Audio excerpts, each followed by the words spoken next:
कुटुंबात घरात माणसास आनंदानं अक्षरशः बेभान झालेली आहे. कारणही तसंच आहे. इतिहासामध्ये कधीही घडलं नाही असं अखेरीत यावेळेला आमच्या गावाने घडवलं. मी शब्दात नाही वर्णन करू शकत या गावाला किती मोठं पद मिळालेलं आहे.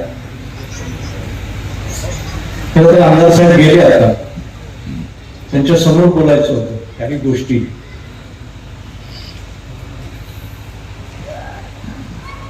गजानन दादांच्या रूपानं वारकरी संप्रदायाची सेवा करणारा सत्कार करायचा आहे, कोणाच्या हस्ते करावा असा खूप विचार आमच्या सगळ्यांच्या मनामध्ये आहे. गावानं खूप विचार केला. आपण आपल्याला अनुभव येईल की संतोष बापू म्हणजे काय आहे. आणि त्यामुळं आमच्या सगळ्यांच्या पुढे आम्हाला माहित असल्यामुळं मला तर एवढा प्रश्न पडला होता की बापूंचा सत्कार कोणाच्या हस्ते करायचा. इतके स्वच्छ चारित्र्य संपन्न अशा हात सापडणं आज अवघड आहे. एकच नाव आमच्या सगळ्यांच्या मुखातून आलं, ते म्हणजे हरिभक्त परायण उल्हास दादा. आणि दादांच्या हस्ते हा सत्कार झाला पाहिजे. दादाच्या सत्कार करण्यासाठी खऱ्या अर्थानं पात्र आहे अवघा महाराष्ट्र. खडानखडा ज्यांना तोंडपाठ आहे, राजकारणामध्ये अनेक लोकांना स्थिर स्थावर करणारे नवे नवे आता थोड्या वेळात अध्यक्ष येतील कार्यक्रमाचे, माजी राज्यपाल माजी खासदार श्रीनिवास पाटील साहेब.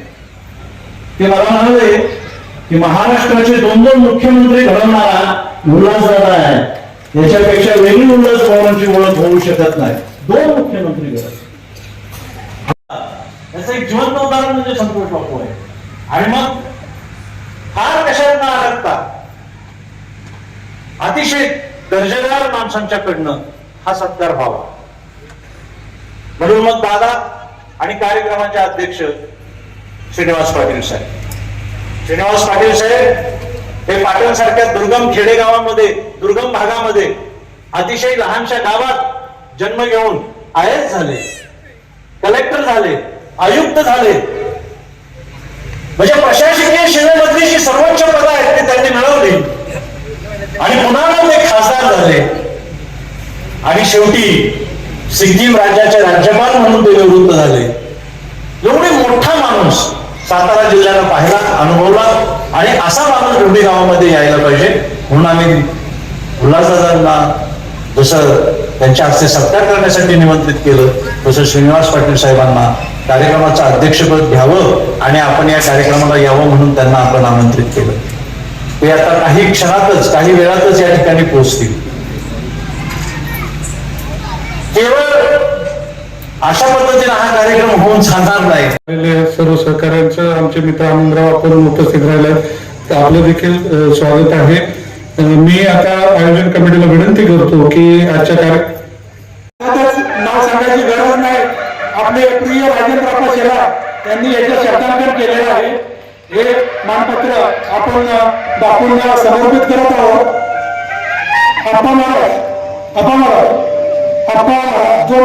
दोन मिनिटं याच्यामध्ये एक गोष्टीचा उल्लेख करून मी ऍड करतोय, मी उल्लेख नाही केलेला. ज्या वेळेला बापूंनी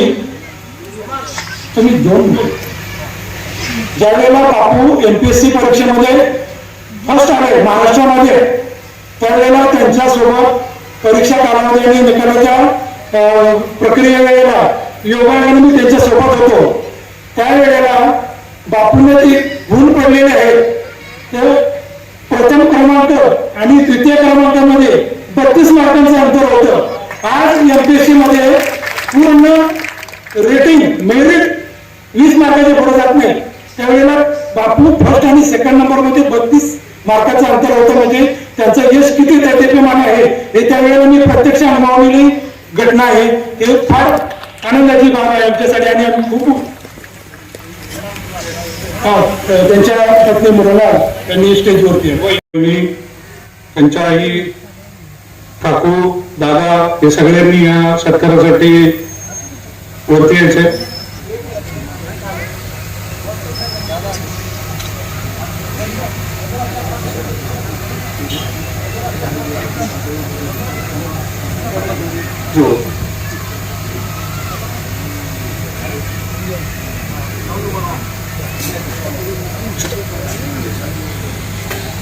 थांब जरा.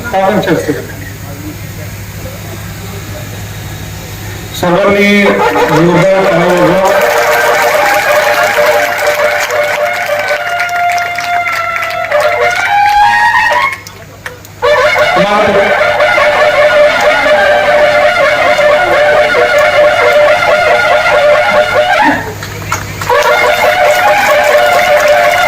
या ठिकाणी जे आता मानपत्राचं वाचन झालं ते मानपत्र उल्हासदादा यांच्या हस्ते संतोष बापू यांना देण्यात येते.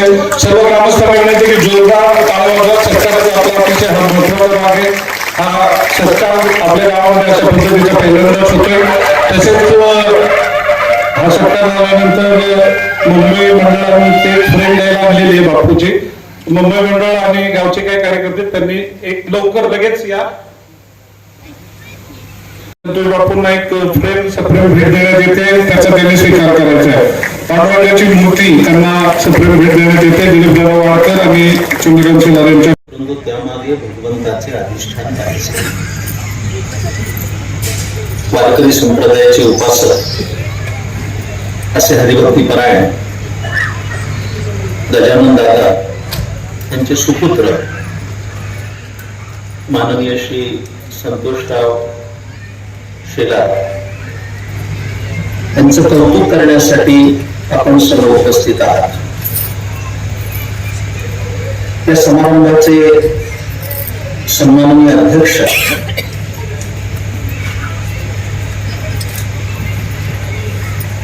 भारत देशातील एक ज्येष्ठ नेते आनंद एक वारकऱ्याचा मुलगा सचिव झाला. आमच्या दृष्टीनं खूप आनंदाची गोष्ट. हे भाव व्यक्त करतानाही माझ्या अंगाला रोमांच. येता क्षणी मी बापूने म्हटलं की तुम्ही सचिव झालात, पण खऱ्या अर्थानं आज गजानन दादाचं भजन यशस्वी झालं. गजानन दादाने जे भजन केलं त्या भजनाचा प्रसाद तुम्हाला मिळाला. माझ्या वडिलांची विराशिगा देवा तुझे चरण सेवा पांडुरंगा. आज इथे बसलेले सगळे बहुसंख्य वारकरी आहेत. सर्व स्तरातून लोक आले. आजची उपस्थिती या परिवाराची खूप मोठी संपत्ती आहे. पाऊस पडला की माणसं निघून जातात, पण पडत्या पावसात सुद्धा माणसं बसली. हा लोकप्रियतेचा एक उच्चांक लक्षात ठेवायचा. जवळपास 5 वाजल्यापासून पाहतोय. मला सत्कारासंबंधी 2 गोष्टी बोलायच्या. त्यातली पहिली गोष्ट अशी आहे की यापुढे आता बापूंना पुरस्कार सत्कार मिळत जातील त्यांच्या कर्तृत्वानुसार. आजच्या पुरस्काराला, आजच्या सत्काराला महत्व काय आहे एक लक्षात ठेवा. माणूस मोठा झाला की जग मानत असतं. गावानं मानणं हा सगळ्यात मोठा सत्कार आहे. हा त्याला मिळालेला एक घरचा खूप मोठा पुरस्कार आहे. मी हे फार जबाबदारीने बोलतोय. एखादी व्यक्ती मोठी असेल तर गावात त्याच्याविषयी काही चर्चा पाहावी, तेव्हा त्याचं मोठेपण सिद्ध होतं. बापूंनी ती कमावली आहे. गावामध्ये खूप चांगला आदर्श निर्माण केला. आजच्या सत्काराचं आणखीन एक वैशिष्ट्य असं आहे की सत्कार 3 प्रकारचे असतात. दादा सत्काराचे 3 स्तर असतात. इथे बसलेले सगळे सुजाण आणि बहुश्रुत आणि सुविद्य सत्काराचे 3 प्रकार पडतात. तर एक पहिला सत्कार असतो तो त्या सत्कार मूर्तीला प्रेरणा देतो. त्या सत्कारावर त्याला प्रेरणा मिळते, त्याचं कर्तृत्व जागृत होतं. एक पहिला जो सत्कार होतो तो प्रेरणा देत असतो. दुसऱ्या क्रमांकाचा सत्कार असतो तो आशीर्वाद होत असतो. त्यांनी केलेल्या कामाला ज्येष्ठ मंडळी आशीर्वाद देतात. आणि तिसरा पुरस्कार असतो, सत्कार असतो तो त्याच्या आदर्शाचा सत्कार असतो. त्या सत्कारानंतर ती व्यक्ती आदर्श म्हणून समाजामध्ये संबोधली जाते. बापूंचा सत्कार हा आदर्शांचा सत्कार होता. त्यांचा आदर्श समजला जाईल पुढच्या काळामध्ये. एका उच्च पदावर त्यांची नेमणूक झाली. मी लहानपणी त्यांना पाहिले. त्यावेळेस आलो एवढीत माझं काही कारण करत येणं असतं ते वचन कीर्तनाच्या निमित्तानं. तेव्हा मी त्यांना ते 10वी-12वीत असतील तेव्हा मी पाहिले आणि आजही पाहतो की मध्ये काही 22 वर्षाचा काळ गेला. पण या माणसाकडे बघताना मला जे वैलक्षण्य जाणवलं तेवढंच सांगून मी थांबणार आहे. नाही, आपण बोला जरी म्हटलं तरी सुद्धा बोलतच राहावं अशा वेळ थांबणं हे वक्त्याचं कौशल्य. एकच वाक्य सांगतो त्यांच्या संबंधानं. ते तेवढं वाक्य म्हणजे माझं इसेन्स ज्याला म्हणतात ते सगळं सार आहे एका वाक्यामध्ये. तेवढंच वाक्य सांगतो. जरा वाक्य मोठं आहे पण तेवढं वाक्य मी बोलून थांबणार आहे आणि तुमचं ऐकायला बसणार आहे. ते वाक्य असं आहे म्हणजे बापूंच्या बाबतीत. एखादी सामान्य व्यक्ती स्वकर्तृत्वानं असामान्य पदावर राहू शकते. बारकाई नाही काही. एखादी सामान्य व्यक्ती स्वकर्तृत्वानं असामान्य पदावर जाऊ शकते. पण असामान्य पदावर गेल्यानंतर त्या व्यक्तीला सामान्य होता येत नाही. पुनरुच्चार करतो मी. एखादी सामान्य व्यक्ती स्वकर्तृत्वानं असामान्य पदावर जाऊ शकते. पण असामान्य पदावर गेल्यानंतर त्या व्यक्तीला सामान्य होता येत नाही. पण असामान्य पदावर असताना सुद्धा जी व्यक्ती सामान्यपणानं राहू शकते त्याच व्यक्तीला असामान्य म्हणतात. अशा गोष्टीमध्ये जे वाढलेले व्यक्तिमत्व आहे ते आता किती जरी मोठे झाले तरी आमच्यासाठी बापूच असतील हे निश्चित निर्विवाद सत्य. माझे मित्र शंकरराव शेला यांनी आग्रह केला की तुम्ही आलं पाहिजे. वास्तविक अधिक मास चालू आहे, पुरुषोत्तम मास सुरू आहे. आम्हाला खूप कार्यक्रमाची गर्दी आहे. राजेंद्र अप्पांचा आग्रह आणि एकूणात दादांचा म्हणजे गजानन दादाचा आणि या घराण्याचा माझा अनुबंध लक्षात घेता मी माझे सगळे कार्यक्रम थोडे बाजूला ठेवले. एका कर्तृत्व संपन्न माणसाला आपण कौतुक करण्यासाठी गेलं पाहिजे. सत्तेशेवटी एवढंच म्हणेल की माणसं अनेक मी पाहिली आहेत. मी ज्ञानेश्वरी जेवढी वाचली ना दादा तेवढी माणसं पण वाचली गेल्या 50 वर्षात.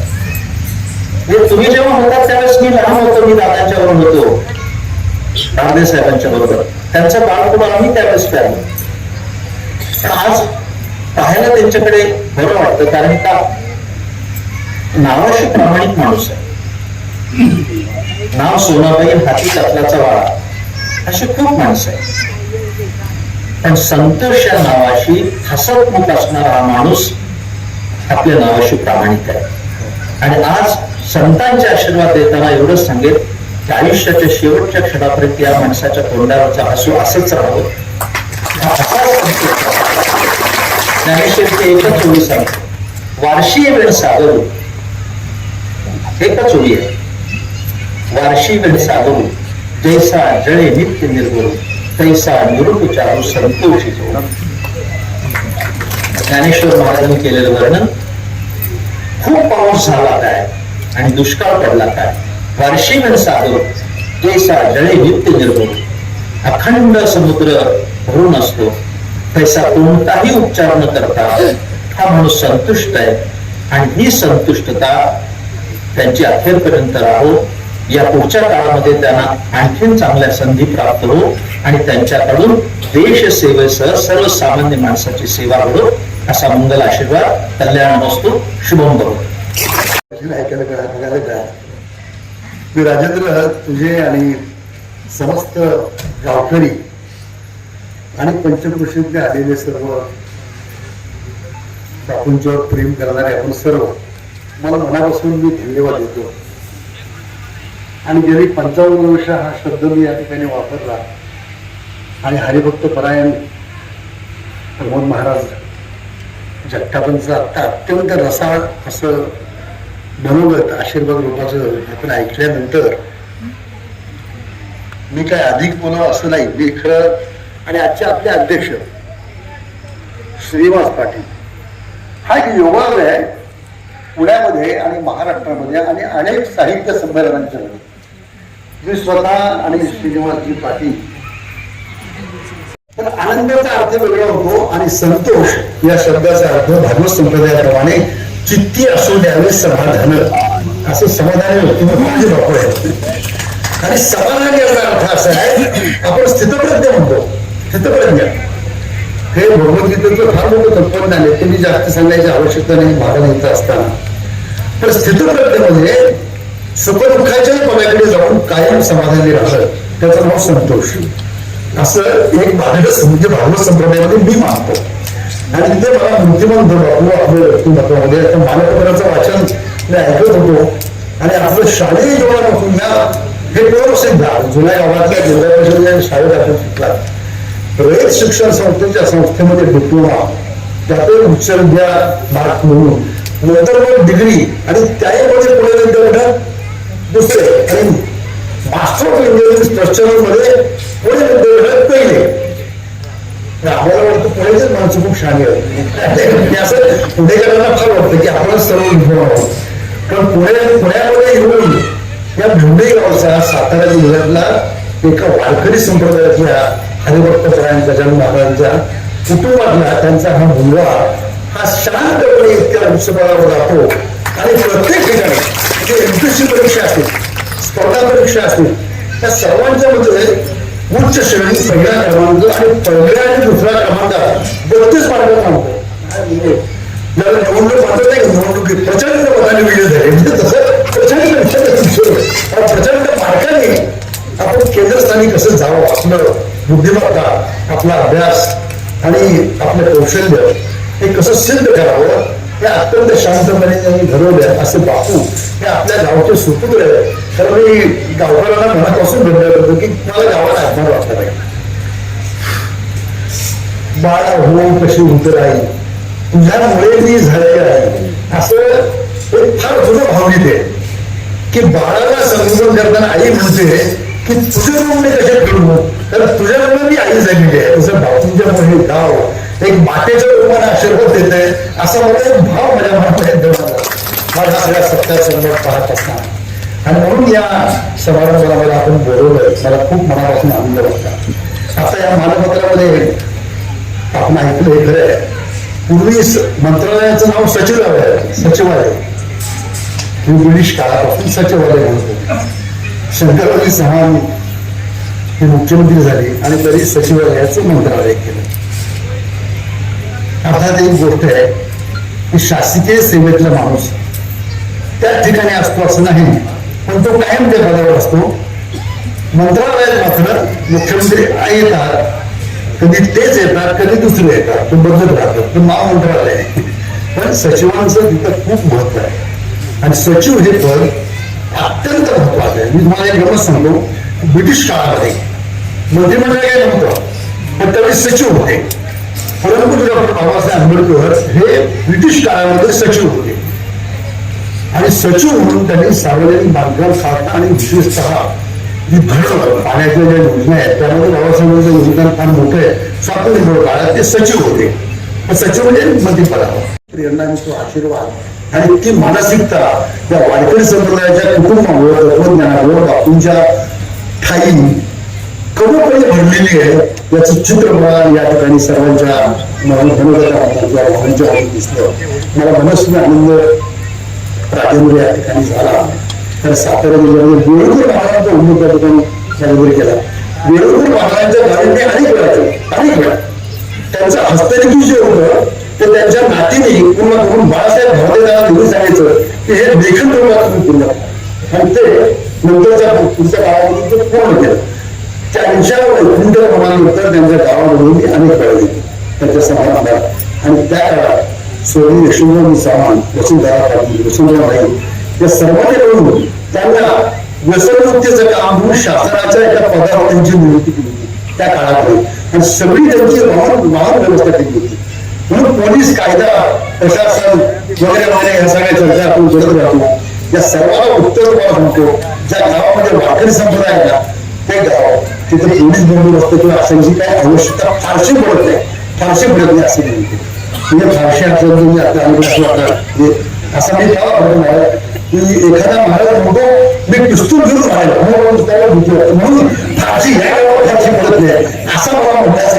म्हणजे करावं की त्यांच्याकडे बघून तरी ठरवा, म्हणजे पण अशा प्रकारची प्रसंग येणार नाही. किंवा इतर प्रशासनामध्ये अनेक गोष्टी वाचतो तर असं वाटतं की बापूंसारख्या शून्यातून विश्व निर्माण करणाऱ्या अशा एखाद्या अधिकाऱ्याकडे घ्या, सत्शीलपणे सचोटीने कसं वागावं याची प्रेरणा तुमच्याकडून आणि पद निर्माण जावं. आता 27-28 किती वर झाले श्रीनिवास पाटील साहेबांचं सदैव हसत असतात. पण त्यानंतर काय तुमची पण कमाल हो, तुम्हाला मंत्रिपद मिळालं तुम्ही हसत असता म्हणाले काय कमाल आहे. मी म्हणजे माझं नाव उल्हास आहे त्यामुळे आता मला इलाज नाही.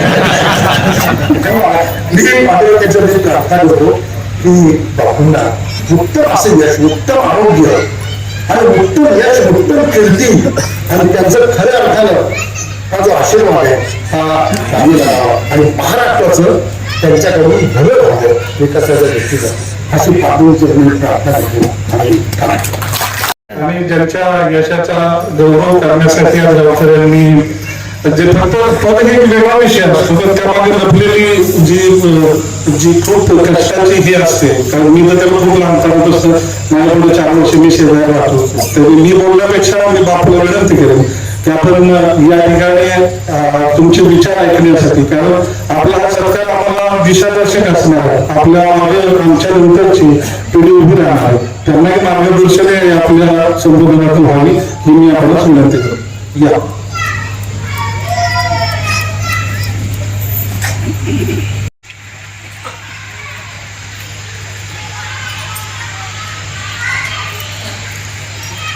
सुस्वागतम, शुभ सायंकाळ.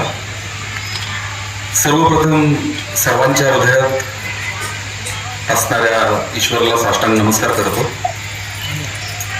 सर्वांच्या हृदयात जो श्री पांडुरंग विठुराय आहे, श्री माऊली आहे, त्याला साष्टांग नमस्कार करतो. कुलदेवता नवलाई माता, ग्रामदेवता भैरवनाथ, बजरंगबली हनुमानराया, गोपालनाथ महाराज यांना सर्वांना साष्टांग नमस्कार करतो. आजचा दिवस अत्यंत आनंदाचा आणि भावनिक असा आहे. आजच्या नागरी सत्कार कार्यक्रमाचे अध्यक्ष आदरणीय श्री श्रीनिवासजी पाटील साहेब, माजी राज्यपाल सिक्कीम, माजी खासदार, ज्यांच्या शुभहस्तात हा कार्यक्रम होतोय ते आदरणीय उल्हासदादा पवार, माजी अध्यक्ष उर्वरित महाराष्ट्र वैधानिक विकास महामंडळ पुणे, ज्यांच्या प्रमुख उपस्थितीत हा कार्यक्रम झाला ते आपल्या कोरेगाव तालुक्याचे लाडके भाग्य विधाते आमदार श्री महेशजी शिंदे साहेब, उपाध्यक्ष कृष्णापुरी विकास महामंडळ महाराष्ट्र राज्य, नुकतंच इथं कार्यक्रम करून ते गेले. आमचे लाडके मित्र, आपल्या सातारा जिल्ह्याचे लोकप्रिय लोकाभिमुख जिल्हाधिकारी श्री संतोष पाटील साहेब, ज्यांच्यासोबत मला नांदेड इथं एकत्रित काम करण्याची संधी मिळाली. ते नुकतेच इथं कार्यक्रमापूर्वी शुभेच्छा देऊन गेले. त्यांना दुसरा कार्यक्रम होता. आध्यात्मिक क्षेत्रात अतिशय आणि विशेष अशी उंची असणारे वारकरी संप्रदायातील लोकप्रिय आणि प्रसिद्ध कीर्तनकार हरिभक्तपरायण प्रमोद महाराज जगतापजी, भागवत कथा सांगणारे, जगणारे आणि अंगीकारणारे, आपल्या निवडी गावावर आणि माझ्या कुटुंबावर ज्यांनी विशेष स्नेह ठेवला आहे, आणि आमचे गुरुबंधू आळंदी निवासी श्री हरिभक्तपरायण अनंत शास्त्री मुळेजी, जे पूर्वनियोजित नागपूर इथल्या भगवत कथेमुळे या कार्यक्रमात उपस्थित राहू शकले नाही. जिल्ह्यातील विविध सामाजिक शैक्षणिक संस्था, समित्या, संघ आणि त्याचे सन्माननीय पदाधिकारी, जिल्ह्यातील आध्यात्मिक क्षेत्रातील जाणकार महनीय अशा व्यक्ती, जिल्ह्यातील अनेक ग्रामविकास संस्थांचे सरपंच, उपसरपंच, ग्रामस्थ, निवडी गावच्या पंचक्रोशीतील जसं त्रिपुटी, जाम, भासरोडे, मुगाव, जरेवाडी, तांदूळवाडी येथील आमच्यावर प्रेम करणारे सर्व ग्रामस्थ, निवडी गावातील सर्व वडीलधारे, मायबाप, बंधू भगिनी, माझे कुटुंबीय, आईदादा, नातेवाईक, आप्तिष्ट, सर्वांना माझं साष्टांग नमस्कार.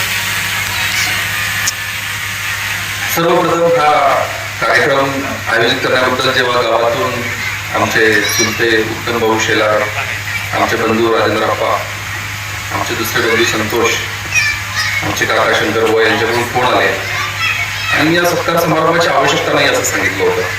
कारण ज्ञानियांचा राजा गुरु महाराव म्हणती ज्ञानदेव तुम्हा असे मदत आलं असे काय थोडं पाहिजे वाहनं पायावरी. कार्यकारी अभियंता सार्वजनिक बांधकाम पासून सचिव सार्वजनिक बांधकाम या पदापर्यंत पदोन्नती होणं हे शासकीय सेवेतील नियमित रुटीन अशी बाब आहे आणि त्यात मी विशेष काही असं केलंय असं मला वाटत नाही. त्यात माझा असा काही विशेष वाटा नाही. माऊली पांडुरंगाच्या आशीर्वादानं, आई नवलाई मातेच्या, ग्रामदेवता भैरवनाथाच्या, बजरंग बलीच्या आणि श्री गोपालनाथाच्या आशीर्वादाने हे सारं घडलंय. आईदादांच्या अथक परिश्रमामुळं, त्यांच्या आशीर्वादानं, त्यांच्या पुण्याईमुळं आणि तुम्हा सर्व मायबापांच्या वडीलधाऱ्यांच्या आशीर्वादामुळं, सर्व बंधूंच्या प्रेमामुळं, शुभेच्छामुळं, कुटुंबियांच्या त्यागामुळं, प्रोत्साहनामुळं, नातेवाईकांच्या प्रेमामुळे हे सगळं घडतंय. त्यात माझं काही योगदान नाही किंवा मी अजून असं कुठलंही मोठं कार्य केलेलं नाही. त्यामुळे सत्कार सोहळ्याचा मी अजून तरी पात्र नाही असं माझं मत होतं आणि अजूनही आहे. परंतु तुम्हा सर्वांच्या प्रेमाखातर आणि आग्रहाखातर या सत्कार सोहळ्यास मी नम्रपणे तयार झालो. अगदी खरंच आजचा दिवस हा अतिशय माझ्या आयुष्यातला सोनियाचा दिवस आहे. आज अमृताचा धनु माझ्यावर वर्षत आहे. आजी सोनियाचा धनु वर्षे अमृताचा धनु, जसं महाराजांनी सांगितलं तसं आज माझं झालं. कुणी किती सत्कार केले तरी आपल्या घरच्यांनी, आपल्या वडीलधाऱ्यांनी कौतुकानं पाठीवर दिलेली शाबासकीची थाप ही इतर सर्व तुलनेमध्ये अमृताचा कुंभ असते. तसं आपल्या सर्वांच्या प्रेमाचं, आशीर्वादाचं अमृत मला मिळालंय. त्याची तुलना जगातल्या इतर कुठल्याही गोष्टीशी होऊ शकत नाही. तुम्ही सर्वांनी गेले 15 दिवस धुळे गावात, मुंबई येथे ज्या पद्धतीने या कार्यक्रमाचं नियोजन केलं, अतिशय उत्तमपणे हिरारीनं स्वयंस्फूर्तीनं केलं. त्यावरून गावातील सर्वांचं मोठेपण, एकजूट आणि दृढनिश्चय दिसून येतो. पावसाळी वातावरण असताना, वादळवार असतानाही ज्या दृढतेनं आपण हा कार्यक्रम केला त्यावर आपलं माझ्यावरचं, माझ्या कुटुंबावरचं, माझ्या गावावरचं, धुळीवरचं प्रेम दिसतं. आपल्या या दृढनिश्चयाला आणि प्रेमाला, प्रोत्साहनाला सलाम, त्रिवार सलाम. या निमित्तानं आपण या धुळी गावात सर्व ऋषितुल्य, पूजनीय, परमश्रद्धेय लोकांची मांदियाळी घडवून आणली. खरंच आज दिवाळी आणि दसरा एकत्र साजरा करत असल्याचा भास होतोय धुळीकरांना. कारण एवढं आध्यात्मिक वैचारिक वारसा जपणारे संतजन इथं धुळी इथं एकत्रित जमले. खरंच साधू संत येते घरात तोची दिवाळी दसरा. आज दिवाळी दसरा आपल्या धुळी गावचं गुणगान किंवा महात्म्य जेवढं सांगावं तेवढं थोडं आहे. मगाशी आईकांनी सांगितलं, आई नवलाईची कृपा लाभलेलं, ग्रामदैवत भैरवनाथाचा आशीर्वाद लाभलेलं, बजरंगबली श्री हनुमानाचं जन्मेश्वर रूपी सामर्थ्य असलेलं, गोपालनाथाचं श्री क्षेत्र त्रिपुटीचं साहित्य लाभलेलं असं धुळी असं गाव. कृष्णा कमंडोलीच्या पवित्र तीरावरून वाई तालुक्यातून धूम धरणातून विस्थापित होताना पुन्हा एकदा कृष्णेच्या तीरावर पवित्र ठिकाणी पुनर्स्थापित झालेलं हे धुळी गाव. सातारा जिल्ह्याच्या पूर्व भागाला कृष्णेचं पाणी देता यावं म्हणून स्वतःच्या जन्मभूमीतून समर्पणाच्या आणि त्यागाच्या भूमिकेतून विस्थापित होणारं धुळी गाव. वारकरी संप्रदायाची भगवी पताका हातात घेऊन समर्पण आणि त्याग जगणारं, इतरांच्या आनंदासाठी स्वतःचं सर्वस्व सोडणारं धुळी गाव. पण मूळ गावाशी नाळ कायम ठेवणार असं धुळी गाव. श्री रामनवमी ते श्री हनुमान जयंती यामध्ये अखंड हरिनाम सप्ताह करणारे गेले 71 वर्ष अखंडपणे टाळ मृदुंगाच्या जयघोषात विठ्ठल रखुमाई रामकृष्ण हरी असं म्हणत अखंड जागा करणारं माझं धुळी गाव. 80% वारकरी संप्रदाय असणारं, हरिभक्तीत रममाण होणारं माझं धुळी गाव. हरिनामात तल्लीन होऊन आळंदी ते पंढरपूर पायी दिंडी वारी करणारं माझं धुळी गाव. मला अभिमान आहे या धुळी गावाचा आणि त्या मातीतला मी असल्याचा.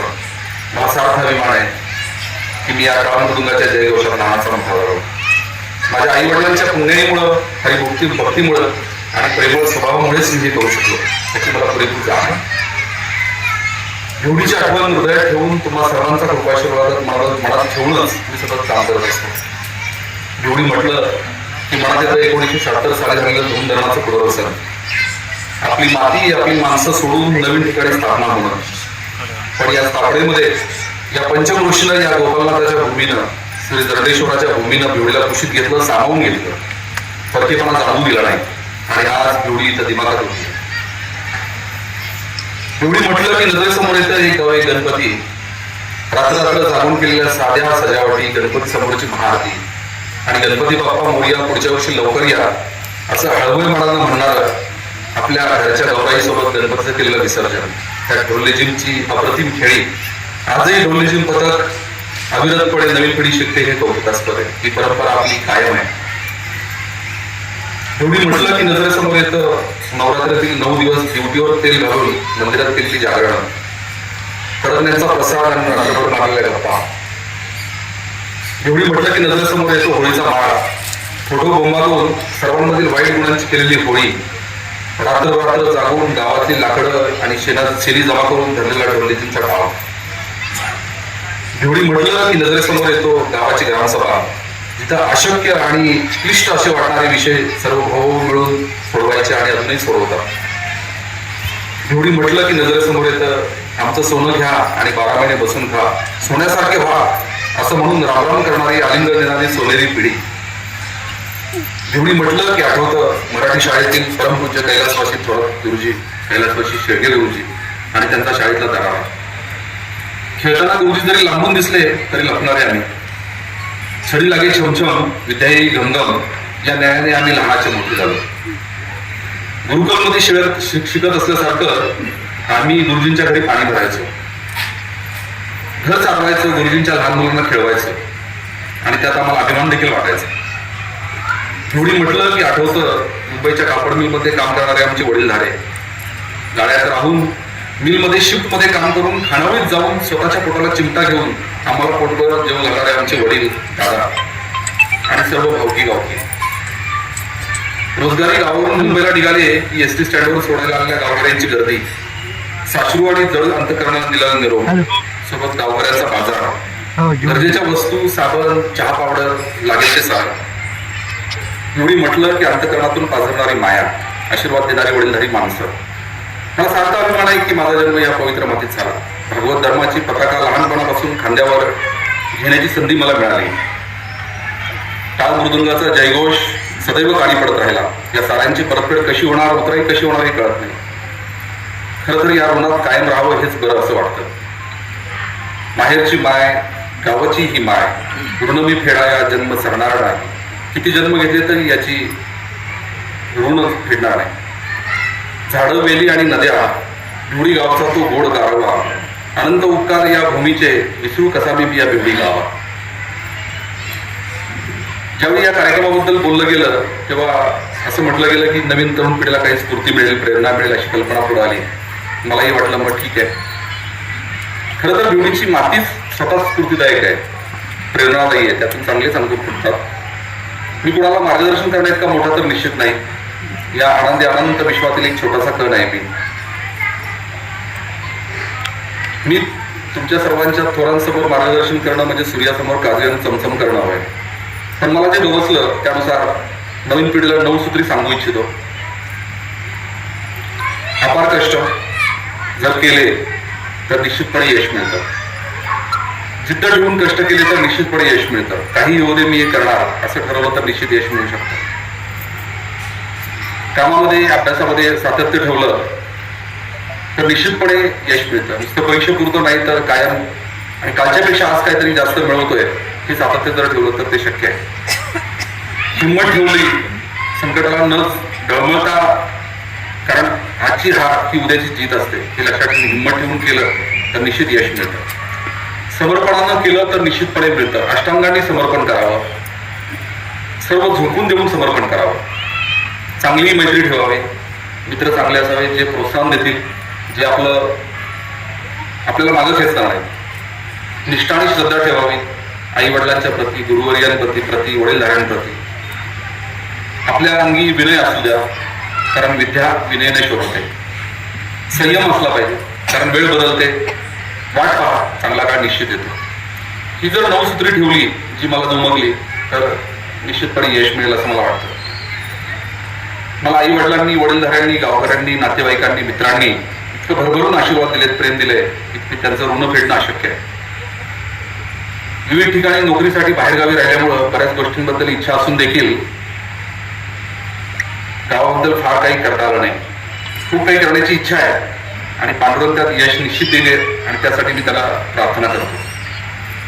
गावातील विकास कामांबाबत खूप योजना आहेत, त्याबद्दल आपण चर्चा देखील केली आहे सर्वांनी.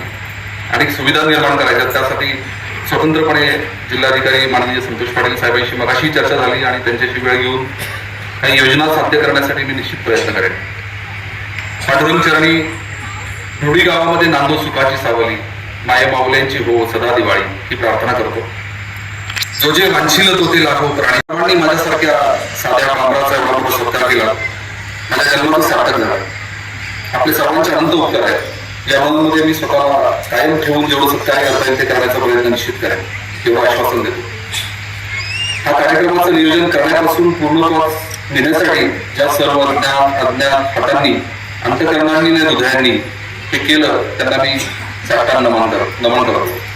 शब्द अपुरे पडतात जेव्हा भावना ओसंडतात, आभाराच्या ओंजळीत आठवणी मोठ्यासारख्या लागतात. धन्यवाद.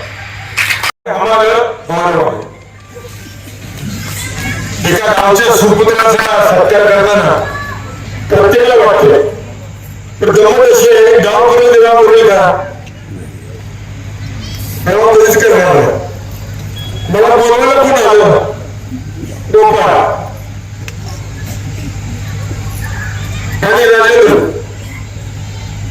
आता गोपाळनाथाच्या परिसरात गेल्याकडे गोपाळ बोलतो ना, आपण नाही म्हणणं शक्य आहे का? राजा त्यांनी येतो मला म्हणलं. आता काय गमत असे नावाच गमत आहे.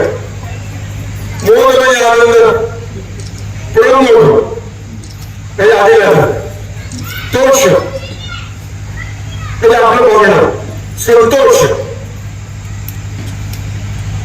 आनंद म्हणजे मुख. गजानन, गजाचं मुख जे आहे तो गजानन.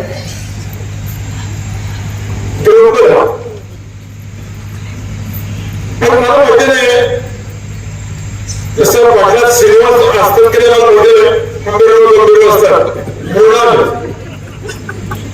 कुठं बसत नाही. मला काय मोसला तुम्ही ठेवलं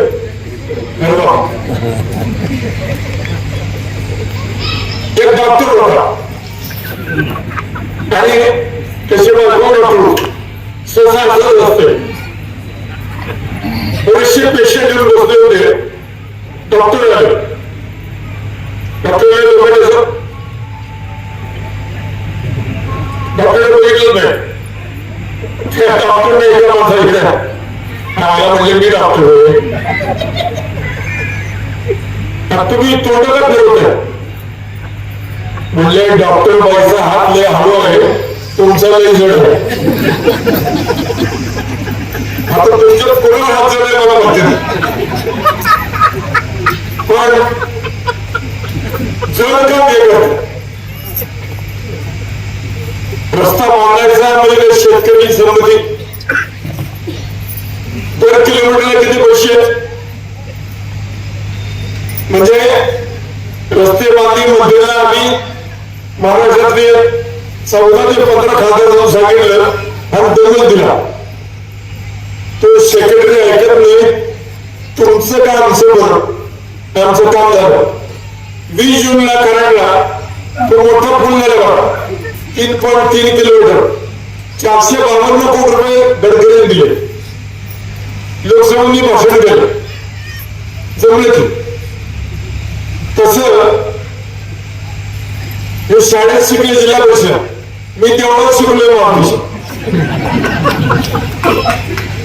मागची तेवढं पहिली इकडं, दुसरी खाली, तिसरीवर, चौथी इकडं, मास्तर एकच सोडून ते बसतात. 5 किलोमीटर 150 सायकलवरून चेनकावर नसायचं, तर मास्तर क्लिप लावायचा. आमचं मास्तर तर आमचे गुरुजी म्हणाले, तेव्हा गुरुजी होते नसतो. ती चेन सकाळी लावल्यापासून संध्याकाळी घरी जाऊन असायची. जरा खाली बघितलं की आपण समजायचं टेबल त्याच्यावर एकच दोष आहे रूळ तो कळाचा कारण बसला की इथं हात फक्त इथं असं शिक्षण देतं. त्या काळामध्ये जिल्हा परिषद शाळेत शिकायचं तर मूळ मुद्दा गावावर आहेत पाडत कुठलेले गाव पुनर्वसन हा शब्द म्हणायला बरा आहे. गावाचं काय उठलं नाही बसलं उठलं आपलं गाव उठलं म्हणतो.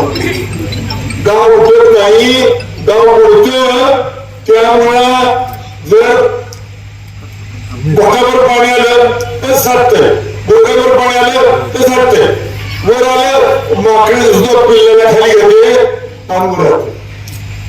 पण पुनर्वसन झालं विश्वास पाटलाची कागद झाडं जाते देवांचं पुनर्वसन. मी कलेक्टर विश्वास पाटील माझ्या भेटले कसं होतं पुनर्वसन व्हायचं म्हणून पहिलं काम काय असतं तलाठी माझं माझ्या भावाचं खातं म्हणा का 2 प्लॉट मिळतात भावाला एक मला खरं सांगतो बरं का मी कलेक्टर तुम्हाला सांगतो आपलं शब्द माझं झालं रेशन कार्ड 2 गंजी 2 घर 2 चाट मिळालेच पाहिजे. आणि पण दुसरे काय शेला म्हणतो ना शेला आलेच पाहिजे. आता मला सांगा आज राज्यारोहणाचा छत्रपती शिवाजी महाराजांच्या 353 दिवस आहे आणि शेलामधून कोणी आलं नाही म्हणतात काय म्हणतो पूर्वीला चंद्रकाळ रागीरागी एवढ्या आम्ही म्हणलं होतो भाऊ काय सांची बांधली आता सांची बाबू कळते कोणाला देवशब्द सांगतो आताच्या कोरोना सांची माझ्या नातेवाईक वाढी सांची वाढी सांची आपण साता दिलेली माणसं इथला एक शब्द आहे सोमवार पुणे जिल्ह्यात जाऊन सोमवार जाणार काय करणार नाही फक्त सातारा तेव्हा संतोष तिथं तोडलेला गळा राजेंद्र महाराज सांगावं बरं तिथं ते नाही बरं आता पाटलाला तेच लागत असं नाही काही पाटली वगैरे असतात सुचला तिथे गेलो म्हणाल का नाही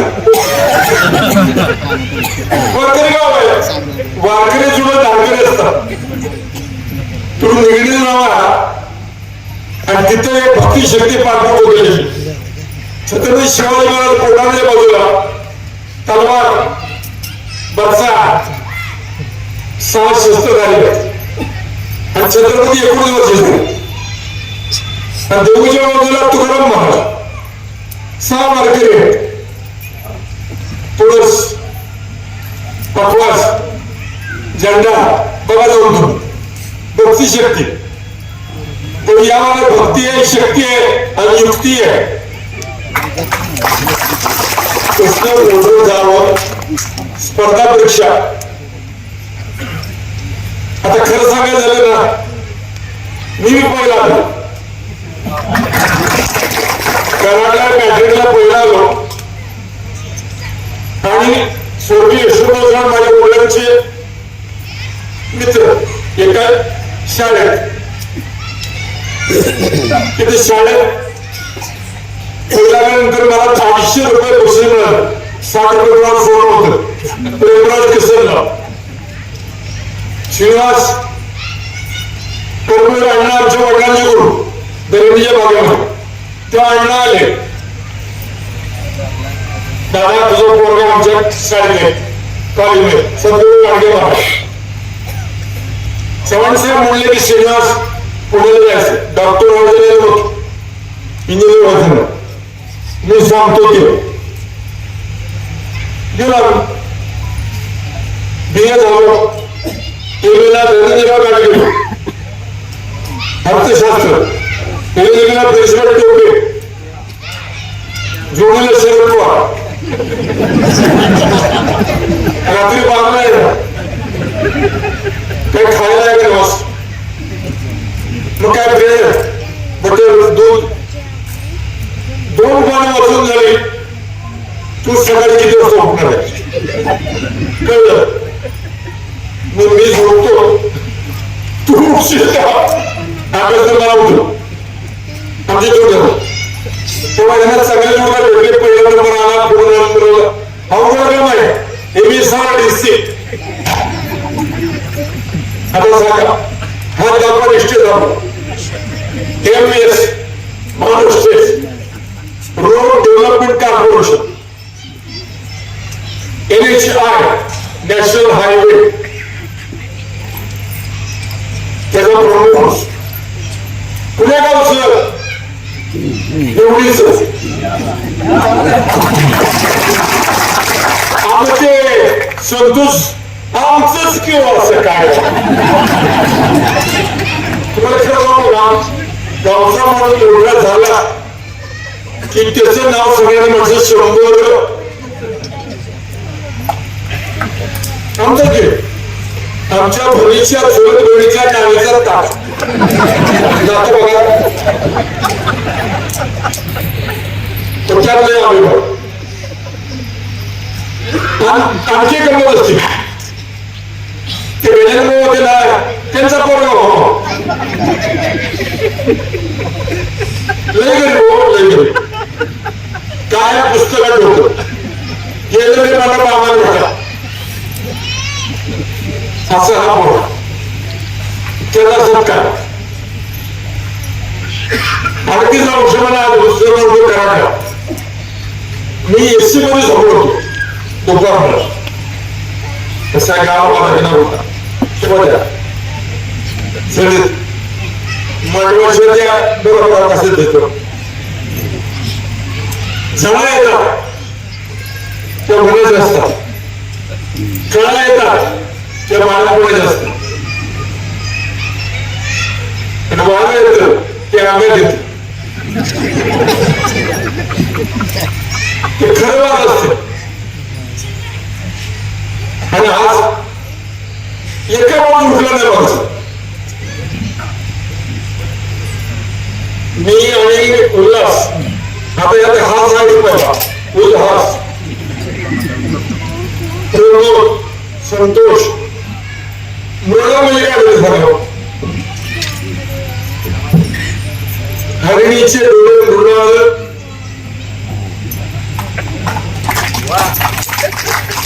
हरिण दिसला आणि सीतेला गडबड लागली सोळी मला नेसावा काय ताकद तुझ्या रामाची लक्ष्मणाला रेखावर आवडली होती महाराज काय काम होत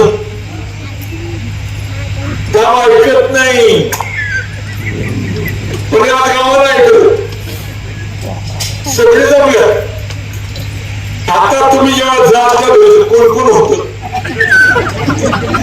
मग ते काय नव्हतं अहो ते पहिल्यापासून आमच्या बरोबर हे गावात गमत बघा काय असू द्या आम्ही कशाला म्हणजे मी चैत्र वर्षाचा महिना असलो ना की 4 वर माणूस उतरला आणि एका दुकानात गेला आमच्या ठसेबामध्ये घरी जायचं पहिलं नाव बरं ठसेबा पिटुबा हे नाव कशाला जात आहे मुलगी बघायचं तुम्हाला काय दुसरं गरज सापडत बघा चांगली लेख आहे चांगली आहे आता गरज सांगतो बरंच वेळ झालं सरकारी झालं एका गावामध्ये एक नवरा गोव्यामध्ये शिरला संच वाटत पूर्वी 3 दिवसाला आजच्या दिवशी दुसऱ्या लग्नात 3ऱ्या दिवशी नाही इथं सांगेल ना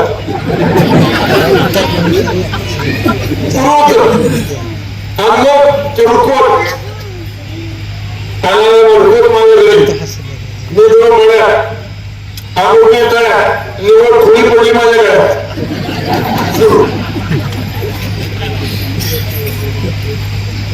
शिंकू एका बरोबर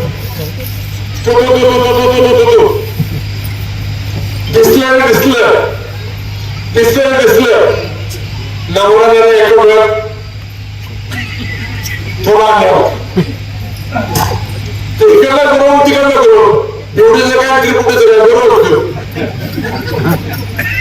दिसलं आणि तिकडला बरोबर होतं दोघं मी असलं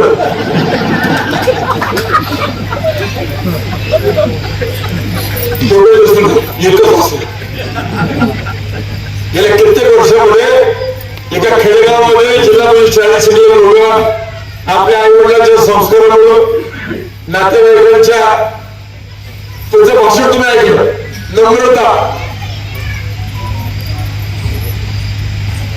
म्हणजे आपण काय करतो पाया पडतो पंढरपूरला गेलाय बरं मी गेला आता पांडुरंगाच्या पायाला रेगा पडे हात लावून डोकं लावून भक्तिभावाला माणसं म्हणतात लाखो लोकांचे हात हाताकडे लागले आणि त्यामुळे पांडुरंगाच्या पायाला रेगा पडे माझी आजी वारकरी माझ्या आई आजी चालत जायचे बाहेर पुस्तवली माझ्या आजीची आत्या आणि आजी एकदा पंढरपूरला गेल्या जाता जाता 5 रुपयाची नवी नोट हिरवी आमच्या लहानपणी बघितली होती दोनदा पैसा हिरवी नोट ती हिरवी नोट पडली होती माझी आजी ओरडून गेली आणि आत्याने ती नोट हात आली ठेवली पांडुरंग ठेवली ती परीक्षा करायला त्याला नसते तर माझ्या मी नको जसं गजाननानं सगळं टाळलं 2 एकर जमीन कष्ट करून आपल्याला मला मोठा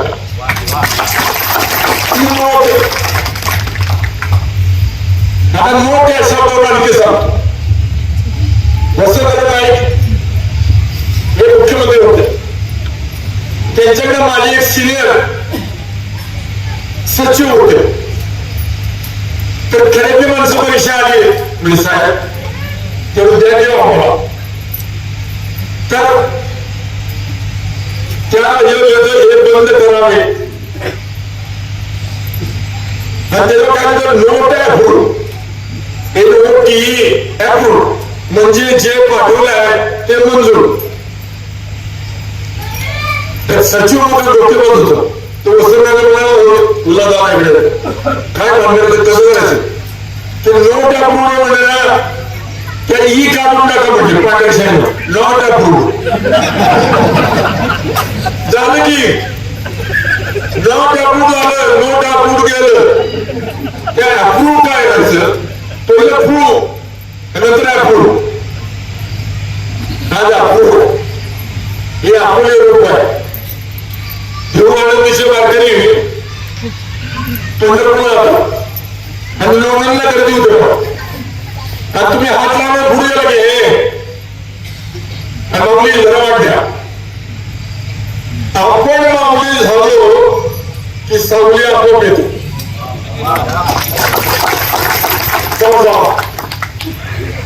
तुम्ही मी आधी बोललो माऊली म्हणलं शंकरराय शर्मा हे राष्ट्रपती होते का मोठा भाविक मनुष्य ते नेहमी देवळाला मी कलेक्टर होतो विजयराव होते पालकमंत्री आणि मी कलेक्टर तर राष्ट्रपतीला अप्रूव्ह कलेक्टर असतो तर ते भारताला आंदोलन करायचे वरले फक्त अनुकूलच मी चढवलेला एक रेस्टॉरंट बांधला त्यांचा वर्षद सकल मंगळी ईश्वर निष्ठांची मांदी लावी अनवर्त भूमंडळी भेट तुमका भुका चला कल्प करूंचे आरव चेतना चिंतामणींचे गाव बोलते जय अर्णव पियुषांचे चंद्रमे जे वांछन मार्तंड जे तापहीन ते सर्वाही सदा सज्जन सोये होतु. विश्वकर्मा फूड्स इंडियाची शुद्ध सोयाबीन पासून बनवलेली उत्पादनं, शुद्ध शाकाहारी वेगन फूड, उच्च दर्जाचे प्रोटीन रिच कॅल्शियम युक्त हर्बल उत्पादने, flavoured milk, tofu paneer, shrikhand, amrakhand, दही, लस्सी, सोया आटा, नानकटाई, बिस्किट, सोयासत्व Vita powder, cholesterol free, preservative नसलेली लो फॅट सोयाबीन उत्पादनं सर्वत्र उपलब्ध. डीलरशिप आणि होम डिलिव्हरीसाठी संपर्क Vishwakarma foods India, MIDC Koregaon, taluka Koregaon, जिल्हा सातारा. मोबाईल 98 222 17 655.